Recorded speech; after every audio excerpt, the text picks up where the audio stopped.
Wouldn't it be nice to have several thought leaders in your industry know and love your brand? Start a podcast. Invite your industry's thought leaders to be guests on your show and start reaping the benefits of having a network full of industry influencers. Learn more at sweetfishmedia.com. You're listening to the B2B Growth Show, a podcast dedicated to helping B2B executives achieve explosive growth. Whether you're looking for techniques and strategies or tools and resources, you've come to the right place. I'm Jonathan Green. And I'm James Carberry. Let's get into the show.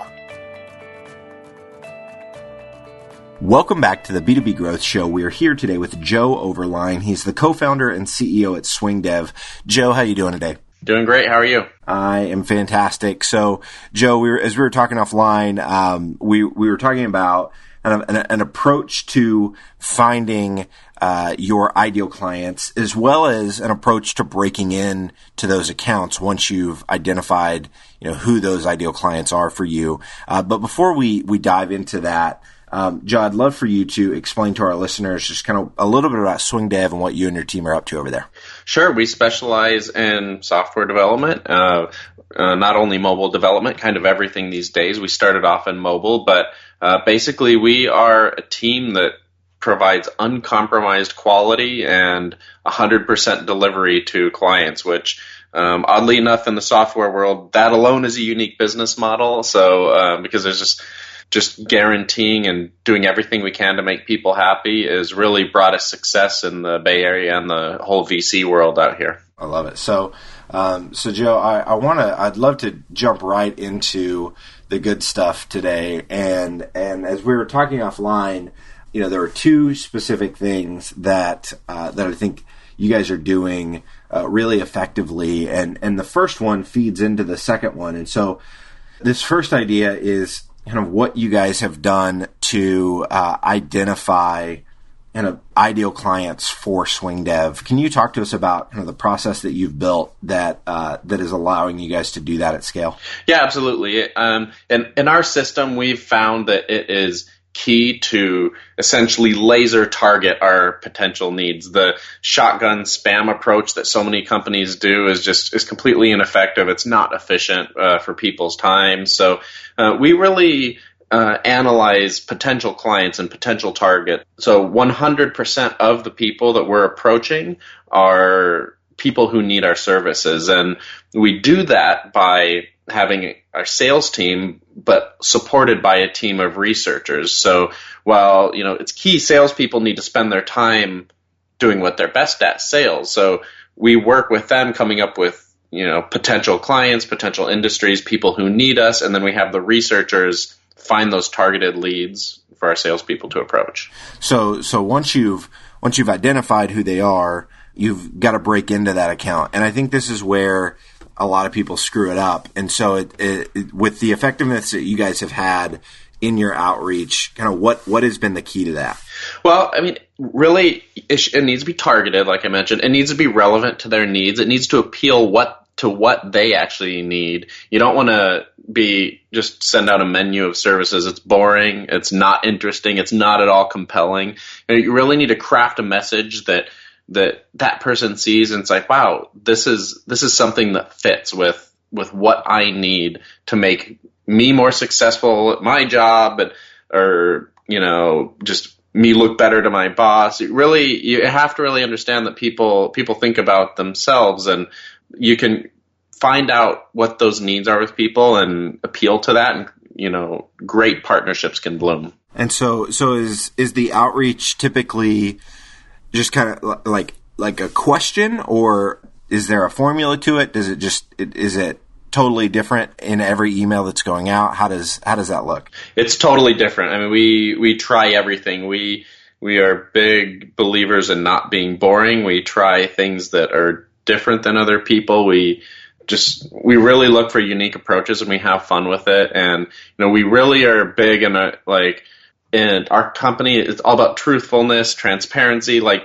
we really believe, everyone wants to work with real people. They don't want these, boring templates of things nobody reads. So we craft, we're real people just like they are. So we try to present that as we like are reaching out to people and talking to people. Got it. And so is there a particular type of client or, as you guys have these researchers of looking at different target accounts and who would be best for your salespeople to start relationships with, has there been any like surprises that you found of like, oh, when we figured out that we target, this market, we got, an exponential return on, the amount of time that we spent, working on the campaign to actually engage with them? Anything that has been interesting from that standpoint? Yeah, we're surprised all the time, really. And because of that, we try not to make any assumptions going in, whether, like how successful. We make our best bets on certain campaigns we should do, but you really never know. And we do target, like we target, like if we're going to target like project managers or CEOs, we profile those type of people to create a message that works for them. But we sometimes find that the people that we thought we should be targeting aren't. And then sometimes we find, we learn over time and we get to do that better. But it's really a trial and error thing.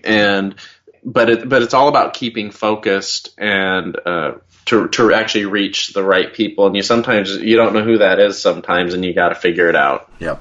So what's been your process as CEO, Joe, of finding kind of the right mix of someone who's doing the research and somebody who's actually kind of closing deals? They're on the sales team. Is there a particular skill set that you found for someone who's better suited to the research role?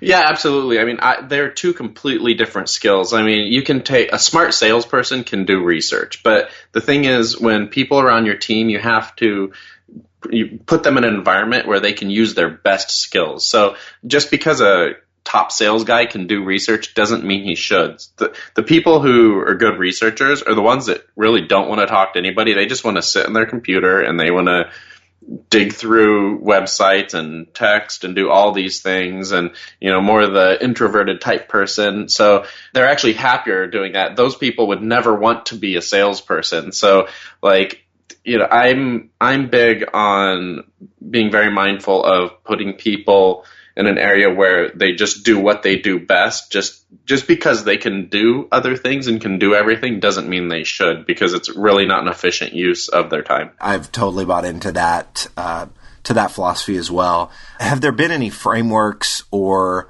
anything that you guys do to, as you're bringing a new researcher on board, and what does that what's that onboarding process look like? How are you setting them up to win so that they can ultimately help the sales team to win? Basically, we don't try to define too much of how people work or how they do things. I'm a bigger believer in setting goals and having smart people that find their way to reach them, because in that situation, we get solutions that we never thought of before. So as far as like a heavy onboarding process or anything like that, not so much. We find people that are smart, who are a fit with our team, and we basically let them run with how they think. And, we get people of varying skills and put them all together, and I think it allows us to get places that nobody else can. Joe, is there anything else that you think a B2B marketer should walk away with after hearing our conversation today? Well, one of the things that's, extending on what we talked about in our company, to they need to realize there's really no expectation when you're talking to a person and closing a sale of like blind trust. I mean, you need to really get in the door with something. As you're getting in front of that person is such a battle. You need to really maximize your chances once you're actually having that conversation. You can't assume someone just trusts you. Even if you have a referral from an existing client, I mean, that surely helps. But, the approach should not be to close, multi-million-dollar deal on the first call. You really need to get in, be happy to start something small, prove yourself, and build a relationship, even below cost. There's like really salespeople and marketers, and actually the whole company as a whole, really in every decision needs to think about long-term potential, and never like just make short-term decisions because they're easy. So with us, we're we're really about earning opportunity to work with people and 100% of the time building long-term partnerships. Jo, this has been fantastic. If there's somebody that wants to connect with you, what's the best way for them to find you? And then also, how can they connect with SwingDev? Well, our website's the easiest way, which is swingdev.io. And if anyone that wants to talk to me personally, you can shoot me an email, Jo, just Jo at swingdev.io, and I'd be glad to talk. Wonderful, Jo. Well, thank you so much for your time today. This has been fantastic, so I really appreciate it. Yeah, thanks for having me.